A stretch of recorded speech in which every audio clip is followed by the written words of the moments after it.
I guess for better use of terms, one of my colleagues here brought up, this is, we're going to begin here with thinking about the end. So, I mean, if you think about that's really the topic here, and you never know when those stages are going to happen. So let me introduce here the group I have up here today. We've got some people coming in.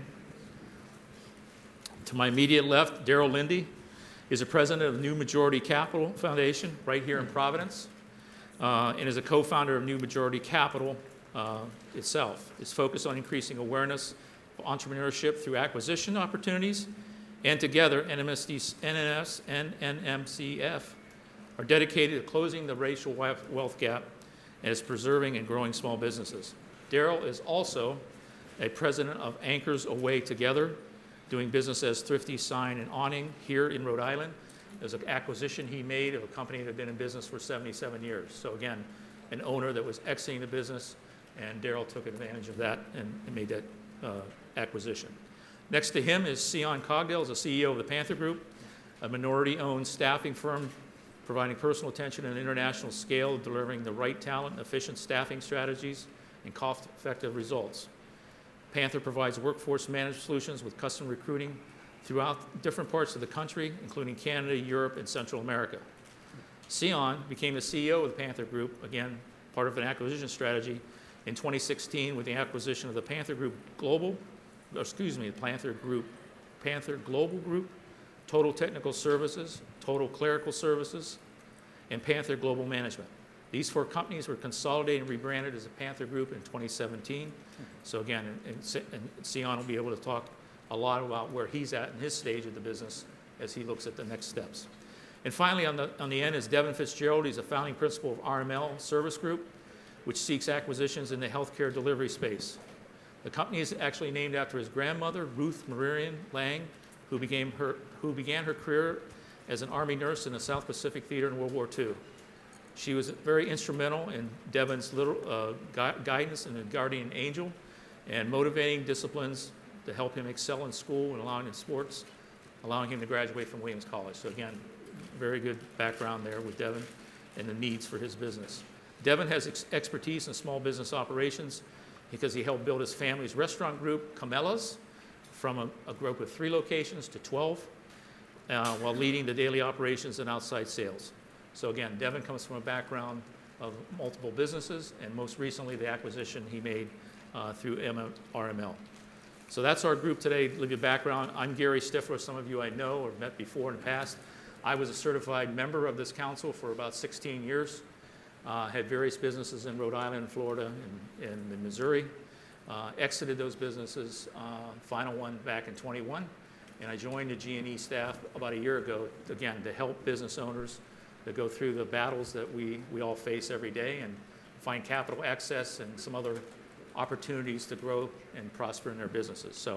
So with that said, here's how I'd like to kick off today. I'd actually like to kick off with Sion, because in our conversations earlier, as he's looking at the phase he's in with succession planning and next steps from him from an exit standpoint, you said to me, Sion, you hired a succession consultant. What I found was very interesting, because things that you don't think about as a business owner to help prepare for that. So could you talk a little bit about that and what are some of the things that they're working with you on to think about the next steps? Certainly. Who here doesn't think they know everything, right? I like to think I know everything, right? And I always ask, why do attorneys hire attorneys? It doesn't make any sense to me. But, these are experts in the field, right? I'm looking at, I know what I want, what my goals are. Is my thinking correct? Is it, things like, we want the survival of Panther, right? A viable business to continue into the future. How do you do that? And how do you touch all points in the model of succession, right? It's not just cashing out and, sitting on the beach in Brazil, drinking cocktails and smoking cigars. It really is a plan, and it's a serious approach to exiting the right way.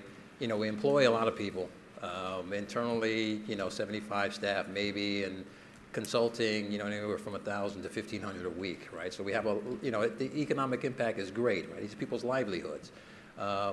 It's important to us. So, how do you keep a viable business going while reaping the benefits of your hard work, right? Really, really being able to exit the right way. So that's why we looked into a consultant, and we went and dug very deep, gaps in employment. So we've identified staff who, we're looking internally, or do we have any staff who we're looking to buy? What is the succession planning for their careers?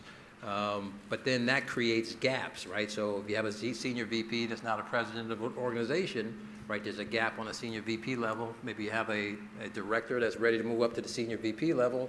Now you have a gap with the director. It's really a trickle-down effect that, I hadn't thought through that clearly. And the consultant really helped to think and helped us navigate through the strategy in that way.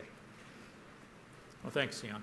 I guess with that, Daryl, from a funding standpoint, new majority capital, when you talk to business owners that you're looking to acquire, people are ready to exit to want you to help sell their business, what are some of the first key steps you tell them to start thinking about, in that engagement? It's a great question, and good morning, everyone. Again, my name is Daryl. So New Majority Capital, one of the things that we recently did was we launched a course called Succession Ready. So we did it here in Rhode Island, and we had 19 business owners who came through our inaugural course. On average, the average business owner was doing $3 million top line, and it was really to cover how do you get ready for succession? What do you do? Our course covered topics from financials, operations, HR, marketing, and what we did, which worked out really well, was hey, how do you prepare for all of these topics that kind of end up funneling into your financials, right? Operations affects it, marketing, all of those things funnel back into financials. And most of the owners who went through the course, some of which were maybe thinking about it a year out, some of which were thinking about it 3 years out, but it was super duper helpful for them to just see how everything was integrated in their financials and how they can actually boost the value of their business. As Gary just mentioned, I did a business acquisition, and as people are going through doing due diligence, once they make an offer and they're looking to acquire a business, things like maybe just you being the primary salesperson in your company really makes an impact on the value that you're going to get from your business. If you end up being acquired, you remove yourself as a primary salesperson, how does that really impact the longevity of your business? So those are all things, or topics that we covered. I think the part of your question as far as valuation, we've seen the multiples go up recently, as everyone has in private equity. So the thing is, if you're at a certain point, maybe you're getting more for your business, but who knows with the uncertainty of the financial environment where that ends up. So you really want to just be prepared and make sure that you're maximizing the value of your business. If I can add to that too, thank you, Daryl. I think if I could add to that from me personally, one of the things I've told this story to a few folks before. When I acquired the businesses I did back in 2005, within 2 years I was approached about selling one of the businesses. And I was like, what are you talking about? I just bought these. I'm growing the business. I want to keep going. And had not put in the time and effort to think about if you were approached, what's the value of the business to start with? What are the first steps? I had partners that were in the finance side, which could help. But again, I think you can never be ready enough. In other words, even for looking for capital right now, all business owners should make sure their books are in order. That's one of the most important steps you take. And if you have, even though you're a small business, you may not want to spend the money for an audit, but you should at least do a CPA review. So when you're ready to go, somebody can say, yeah, here's the last 2 years of reviews. So somebody has looked at those, because those are one of the first steps that somebody's going to look at, because that's the only step you can to put an actual valuation on your business. Then I'll add to what Daryl's saying, what key things you have to start identifying within your business, whether you're a one-person operation or you've got 50 or 100, like Sion's talked about, what's the value of each of your employees? Because the sensitivity here, as you start talking about, you're thinking about exiting, as that word spreads, some people will get panicked by it, other things. You have to know your team and who you want to talk to about that in confidence, because there may be key members that have to stay with an acquisition. You just mentioned if you're a top salesperson. If you as the owner are the top salesperson, part of your plan to get ready for that is to start bringing someone else involved with that, because as you sell your business, if you don't want to be part of it anymore, the buyer is going to say, but you're the value of this business, right? So anyhow, I'll stop there. So Devin, I know you just recently made an acquisition, and so, you know, like I just mentioned myself, you never think about it, but what are some of the things that, I guess, in your mind right now, having your family's restaurant business for a number of years, and now yourself, even though you're new into this, you want to acquire some more, but what are things that you're putting in place now or thinking about for that down the road opportunity? Yeah, so begin with the end in mind. It's like an eternal truth for me.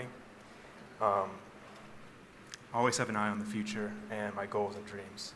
So what I'm doing now is, we acquired the business about a month ago. As I introduce myself to the staff, kind of let them know, you know, where we're headed. Really infusing a lot of energy into the business. The culture wasn't too developed. There's not a poor culture there, but it's just kind of, maybe the owners never got around to it. So I'm really trying to bring some energy into the business and let people know that there are going to be more opportunities for their own wealth, more opportunities for their own growth. That's kind of the machine that's being built right now. Speaking of machines being built, when you think about exiting, you want to think about who your buyer could potentially be and what they're looking for in a purchase. So, you know, in Elon Musk's book, they talk about building the machine that builds the machine. So there's the operations of the business, but how can those operations be optimized and how can they be run? A book of standard operating procedures for each position is very helpful. So all the new employees that work in the office, I'm having them basically fill out what they do on a daily basis, weekly basis, monthly basis, so that anybody can step in. As Tian had mentioned, if you are replacing one position, kind of moving folks up in the succession line, you need to make it as easy as possible for a new person to take over a position that they had not previously performed in. And I just think making it, you know, my real approach is to make things as easy as possible for the employees, both in their current roles, and then trying to give them that inspiration to want to rise up into a new role.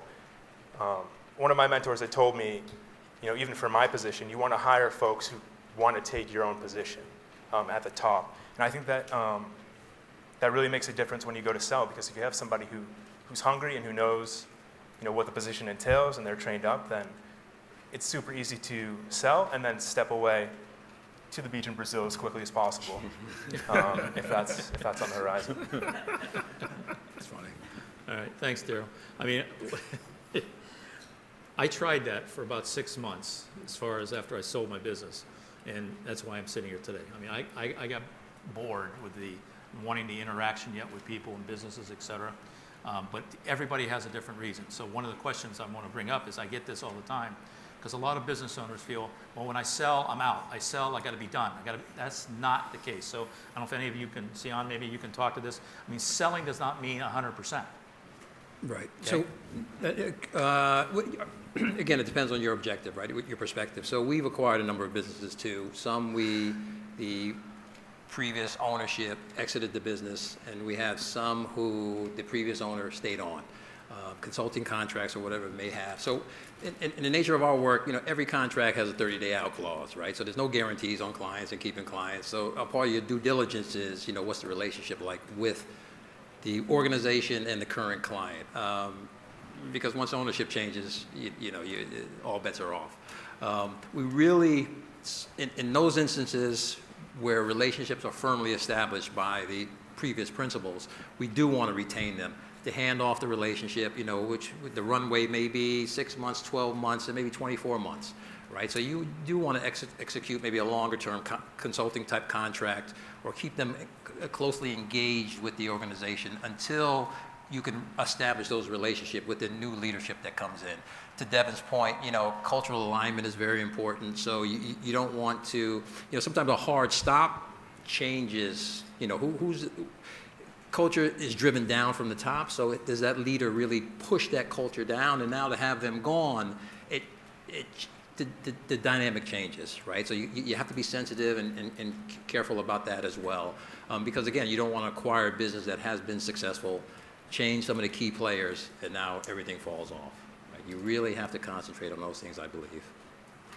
I guess with that said, Daryl, from a private equity side, though, if there's an acquisition opportunity with a buyer, but it's a vertical that you want to continue acquiring and expand in, again, to give you the answer, but sometimes you want a key owner to stay on selling the business and stay on to help you grow that vertical, correct? Yeah, so Gary's absolutely right. I think to a previous point Devin made, you have to really think about who your buyer is, keep that in mind. If it's an individual buyer, maybe. If it's a private equity firm, maybe. The answer is really maybe to all of this as far as, if the previous owner staying on, what the impact of that will be. And let's face it, a lot of times, you, Gary, you went through this. You might not be happy with whatever is going on as far as a change. It might be a very difficult thing for you to see as an owner, seeing your baby being changed by someone who has a different direction in mind, and there might be some tension there. To Sion's point, consulting agreements, I have one with the previous owner of the company I just acquired. I thought I would utilize him way more than I'm actually utilizing him right now, just because as far as my direction and what I think strategically, it's different from how he thought as being more of an old school owner.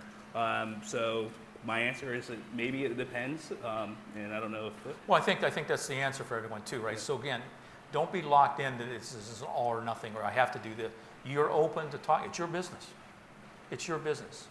The worst thing is say no, right? You can propose saying, I still want to be active in the business for this period of time. I'd love to be part of a vertical where you're going to roll up. Again, the old saying is, a lot of us are prideful of the fact that we own majority of or 100% of the business. I own 100% of it, right? Well, 100% of 2 million, or would you take 25% of 20 million? Let's do the math, okay? Because that's the stage you could be in, and when you become a little larger, the risk element changes, right? The risk element changes for contracts that you're signing, for those that are giving you those contracts. So now you're $20 million versus 3, all right? The risk starts getting reduced for you personally. When you're $2 million, one hiccup can be a very challenging.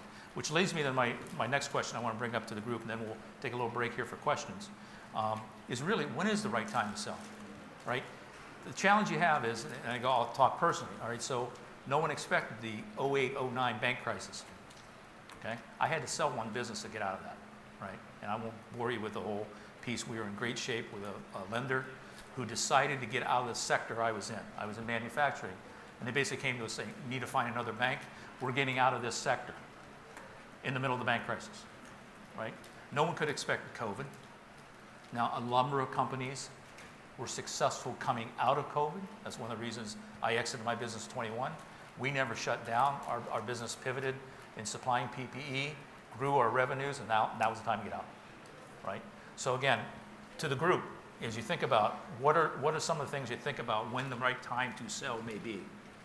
What are the events or timings of things?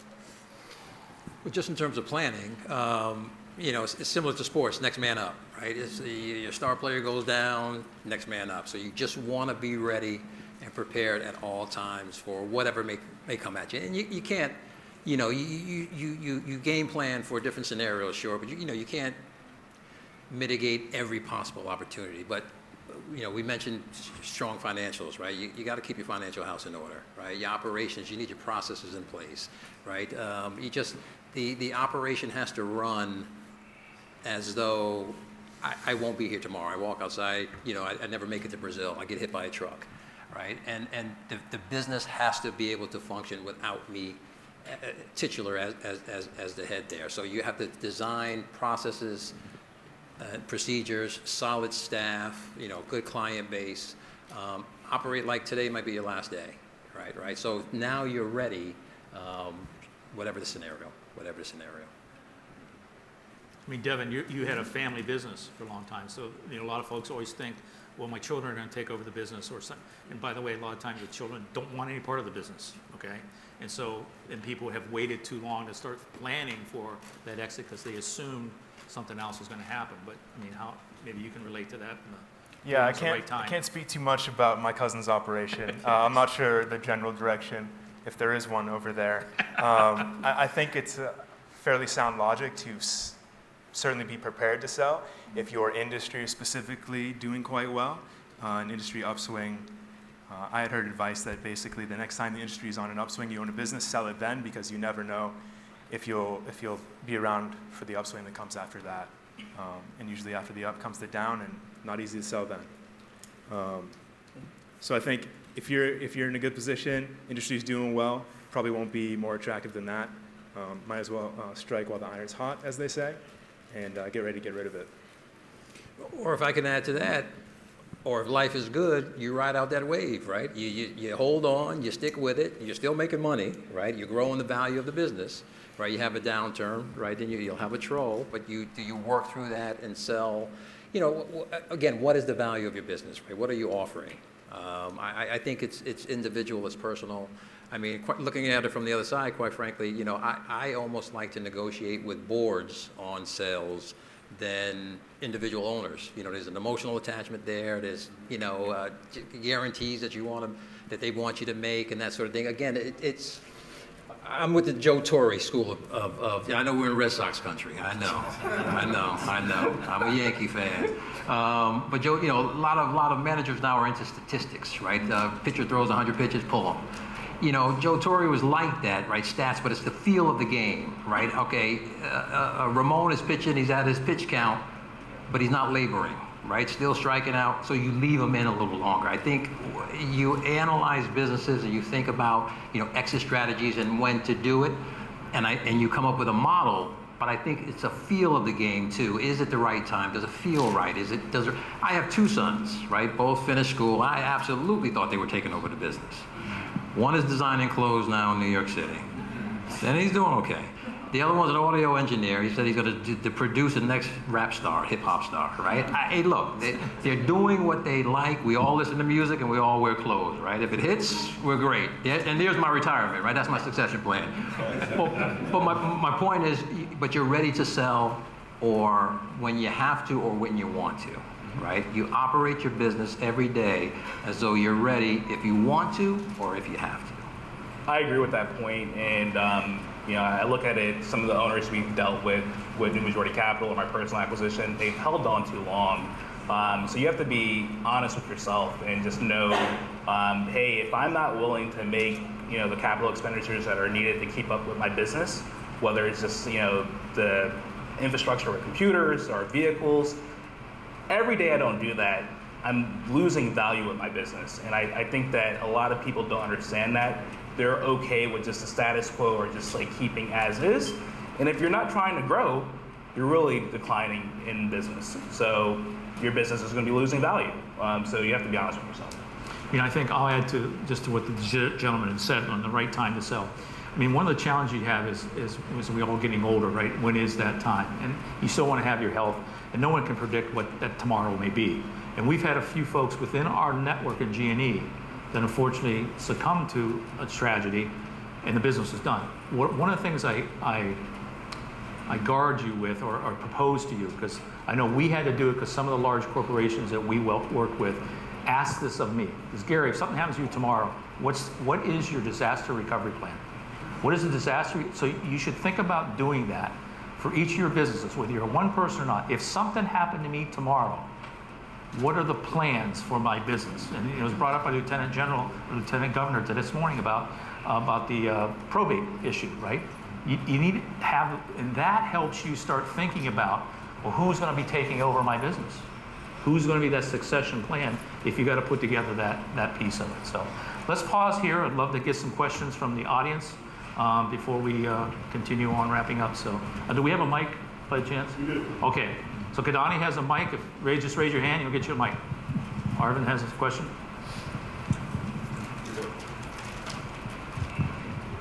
So I have a couple questions. One is about business valuation. What are good resources for that, like a certified value analyst? But before that, what can you do? Some rough estimates.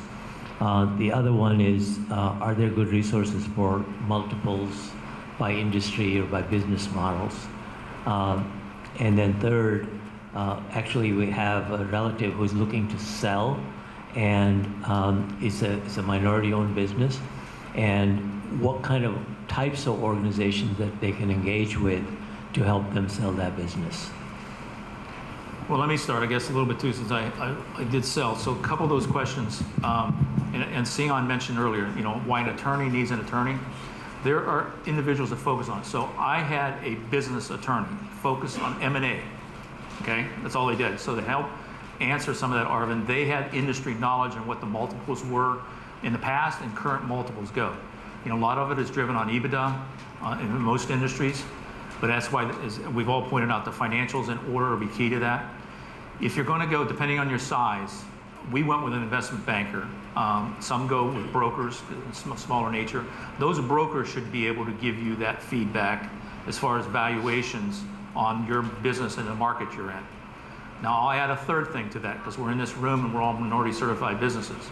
I know for myself, it was always a comment about, well, you can take one turn off the multiple because you're an MBE. Okay? I fought that.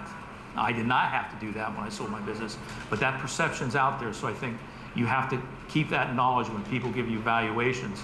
If you're looking for the right buyer, we've talked about that, and we'll talk about it some more, then you can get through that situation. And why, part of the reason I joined the G&E right now is to help minority businesses find minority private equity funds and other minority businesses. There's money out there to keep this an MBE firm, and then that devaluation because you're certified should not happen. All right, I don't know if I answered your question. I'll let you guys add to that, but I know for me personally, those were a couple avenues to address the valuation. I think your first question was about multiples and where to find those at. First one was about valuation. The second one was about. Okay. So as far as valuation goes, you know, I know for myself as an individual buyer, as far as private equity firm, what I would do to assess value for an individual target. I think what you should do, or what your relative should do, is probably end up going with a CPA or some type of valuation firm, so they can do a quality burning, so you can really understand, like, hey, what is the value going to be assessed when someone actually goes apart and tears through my books? And you might not like the value. I mean, I think once we did our Succession Ready course, and we had people come in who were third-party providers, and we're assessing value of businesses, a lot of business owners are like, I don't necessarily like what I'm seeing. So that's the first thing. Maybe if you want to have a third party actually come in, assess what that looks like, and see whether or not it's something you accept. I don't know what you used for your multiples when you were looking. What? I was industry specific, so I had an idea we were going to pay 3 to 5 on EBITDA, depending upon how strong operationally the business was. I was quite focused, so I think I don't have too much more to add in a general sense. And it is a multiple of EBITDA, without a doubt. But, you know, the reality is, you sit back and you say, this is what I want for my business, right? This is what I need, this is what I want. But then you get smacked up, right? The reality sets in. It's like, I can't get what I want, right? We know that. We always overvalue, right? There's a personal component there. But you do have to get, my suggestion from there is evaluation, right? And then, you know, with us, the plan is 3 to 5 years, though, right? You want to, you know where you need to be to get what you want, the value out of your business, right? So you work to build, right? You work to stabilize or to build it and to get it there. That was the benefit of the succession planner the consultant that we work with, right? I know where I wanted to be, right? I wanted, again, I got smacked around. You're never gonna get that kind of money for it. But then we level set, and we took the steps we needed, or we're taking the steps we need to get to where we need to be, so we can exit in the fashion that we want to, right? So I feel fortunate that we're planning it this way, that we're not forced to sell. So it's working out.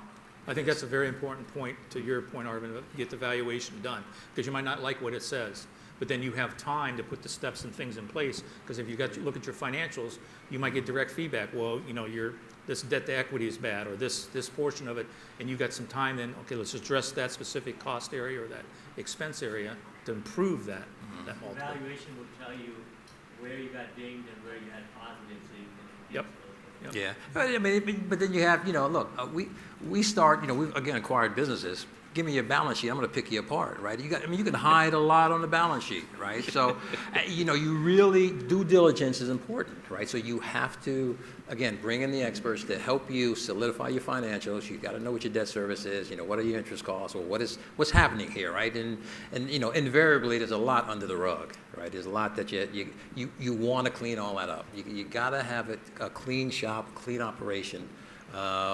Because whoever is looking to acquire your business is no fool, right? They know what they want, they know what they're looking for, and they can pick you apart. So you have to be ready. One point to add is the EBITDA number is going to be trailing EBITDA. So pro forma projections don't matter to a buyer. Not at all, really. Yeah, exactly, right? That game you played, right? Oh, no, well, we're projecting. Yeah, okay, let's see what you did. What did you do?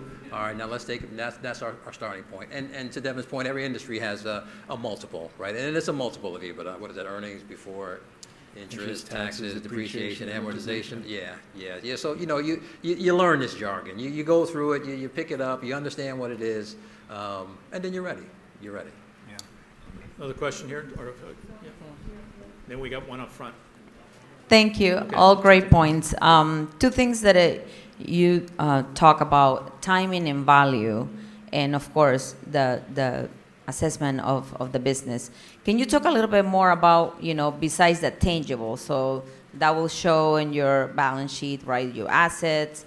But what about the intellectual property, and what about the branding? We're hearing the news lately, right? A couple of days ago that your business is you. So you are the brand of your company. So how much that it plays into the negotiations and the evaluation of your business, if you can expand a little bit more on that. So that gets back to the point that was made on whether or not you keep the previous owner or principals for a sort of a run rate in order to kind of leverage that, right? But again, I think that's all in what you're looking for. So if I'm looking to, well, actually, I'm looking at it the wrong way now, right? I'm looking at acquiring, right? If you're looking at to acquire a business that is heavily weighted on the individual owner or entrepreneur, I don't know if that's something I want to get into unless I'm in that business and I can now replace that person, right? So, for example, I'm in staffing, right? We're in staffing. It's really, I want to walk into a shop and hear a buzz, right, on the floor. I want to understand the culture, right? I want to know what your relationship is like with your clients. These are more intangible, right, or esoteric type of things that you look for as opposed to dollars and cents, right? You want to get a sense of, it's going out a couple times for a drink and dinner with the powers that be. Really what do they like? What's important to them? And that usually resonates throughout the culture of the organization. Again, due diligence, I think many businesses approach it differently. We're not a multi-billion-dollar national corporation or international corporation, right? So our approach is a bit more scaled back and different. It's more of a personal touch, a personal feel, a better understanding. Again, I know Red Sox country. It's that Joe Torre manager type of feel, right? It's statistics, it's numbers, it's valuation, but it's a feeling you get. And I think we all can relate to that, right? You meet someone and you kind of know, yeah, I think they're going to be good peeps. Or, I might not ask that person out to dinner or for a drink, after this meeting here. You feel that. You feel that. So I think it's a combination of things from my perspective. Yeah, I think intellectual property is one of the more bigger challenges, right? Because the burden's on you to prove why. In other words, so if it's software related, is it patented? Why are you exclusive? Why is that the exclusivity? You have to prove that to, because the next question is going to come, and it was one of the questions we're going to talk about later, was evaluating your competition. Everybody that's going to be buying it is going to ask about your competition. You need to know who your competitors are and why. So intellectual property on that balance sheet is a tough one to do. And if it's tied to key employees, not only just the owner, but other key employees, then the next questions will be, is that employee have an employee contract? Are they locked up? Are they, they have some equity in the business? If they're that valuable, because they don't want to buy it, and that person says, well, I'm taking mine, and going somewhere else. So that is a challenge. But again, that's on the balance sheet, right? Correct. Your experts can determine that, right? What do you feel? I think you still kind of have to navigate through that. I trust my instincts. I do. I think Carlton had a question here, or so is Ivy. So my question has to do with how much further I think I can take my business, and that's really why I want to get out of it, because I think I've hit a ceiling that I can't go any further. But interestingly, people are approaching me, right? So I think that this is a good time, but I don't know exactly what the business is valued at. I know my customer base. I know that I'm in the CPG space. I sell natural products, right, made with honey. And so I guess, can potential be a part of that negotiation when I know that I've taken it as far as I can go, and if somebody else buys it, they could probably take it a lot further than me, but what do I get out of it? Go ahead. Oh, I'm sorry. I'm talking a lot up here, right? And so is it a matter of scale, right? So what are they seeing in your business that you're maybe not seeing? So is this a partnership opportunity? Well, hear me out. Is this a partnership opportunity to where you grow it and now you really maximize the value? Again, it's personal, right? You have to think it through, and I don't know what your personal needs are or where you are in your life trajectory, but they're seeing something that you might not be, and maybe it's an opportunity to partner rather than sell, or an opportunity to sell. Again, I think as an individual, and you got to kind of think that through, again, what your goals are with that. That would be my suggestion.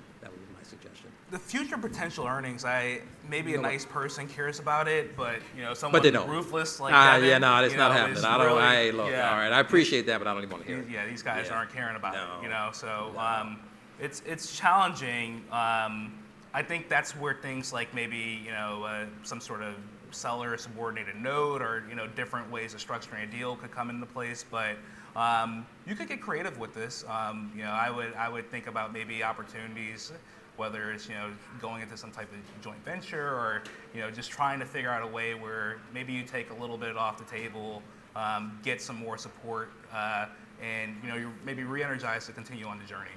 Yeah. So you're saying that this is not a good time to consider? Well, oh no. But hear me out, because the elephant in the room is I'm a black woman. Barrier to entry exists. I know it does, right?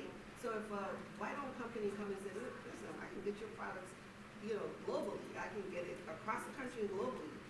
So consider an earn-out. Yeah. So I would say, okay, based on the potential, look, we're saying that this is what I feel we would make in 3 to 5 years, right? So if that happens, these are the thresholds, these are the percentages I want based on that. Now, there's some risk there that you're taking on, right? You don't have a fixed amount, but if you're that confident in your projections, maybe consider an earn-out, or a different type of finance. Different type of structure. Option, absolutely. You see, I think you've hit the wall now, I guess, in your opinion, right? Both on how far you can grow the business, and maybe personally, you've been in business for a while.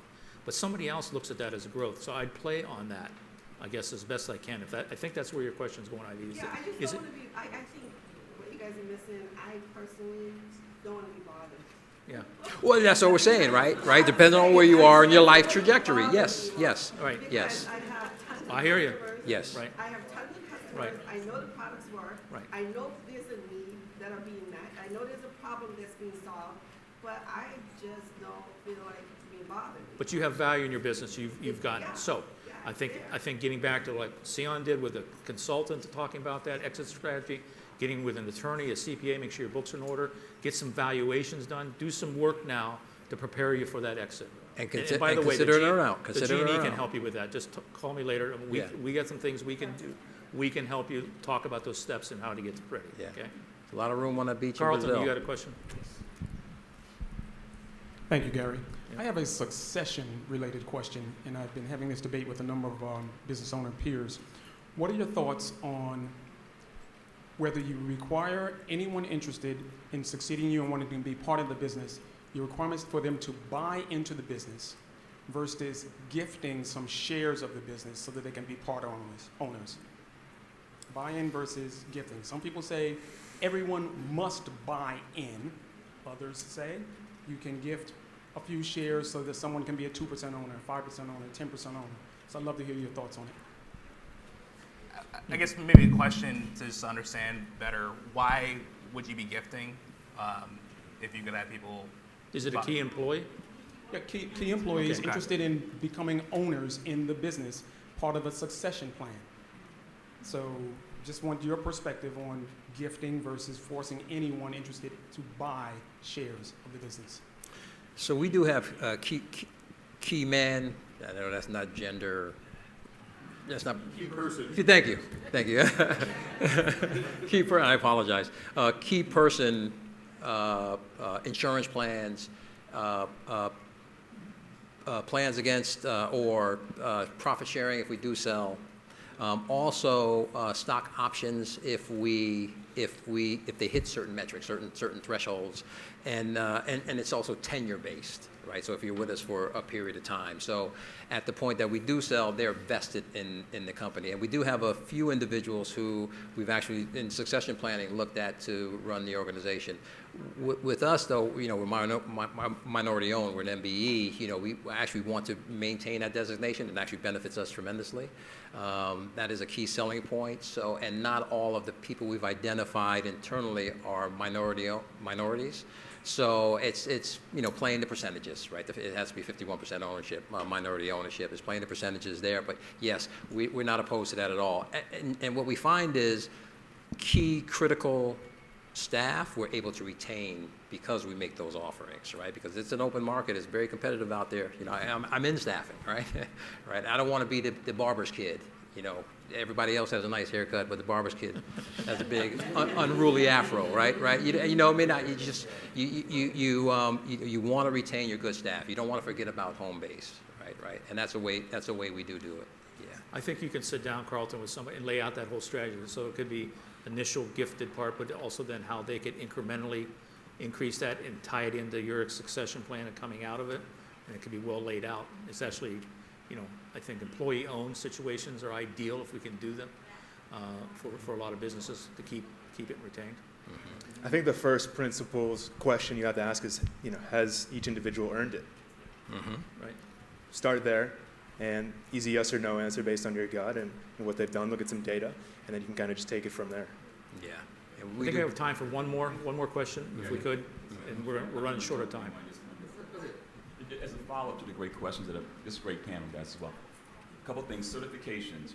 You talked about the importance of certification. So how important can that play into the buying, right? I mean, opportunity for folks to actually continue if you're certified 8A or MBE. The other piece, trademarks. And lady want to ask a question about value of the company. Mm-hmm. Could she trademark or could she license the company that trademark out and continue to keep value that way? So licensing agreements, trademarks, the importance of owning that trademark is the value. And how do we settle that and keep that value? Mm-hmm. This is a question, that's all. Mm-hmm. So the certifications for us, absolutely. So when, we're also an MSP provider, a managed services provider. So we manage the staffing for an entire organization, let's say. And all of the spend, the tier 1 spend is minority spend. And if there's objectives that the corporation has with diverse spend goals, we really help them achieve a lot of that. That is value to the organization. And again, you buy, W3R buys Panther. They're not a minority-owned, hypothetically, not a minority-owned business. The risk is clients will terminate the contracts immediately because they don't have the spend that they need. So that's a real value that we try to sell, right? So the other side of that, given our size, we wouldn't give Panther away, right? We want to earn, maximize the value of the company and earn what we can in a sale. Therefore, the buyer pool is limited. Right? The buyer pool is limited, and therefore planning is important, right? So we're really planning, or I am planning. I'm getting old, right? The beach in Brazil is calling me. I'm really planning the exit, and it takes time.